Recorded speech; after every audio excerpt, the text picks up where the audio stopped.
ikan di dalam kolam.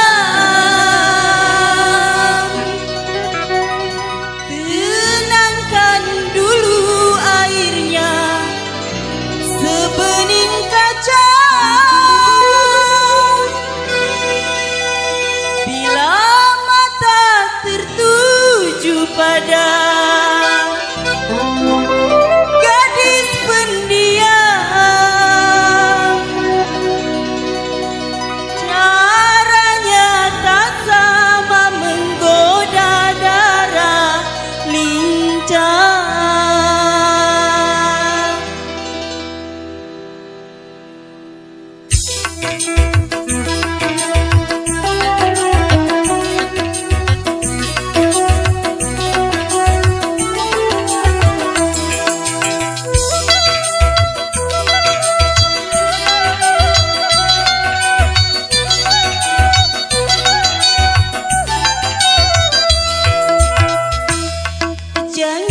Jangan dulu, janganlah diganggu.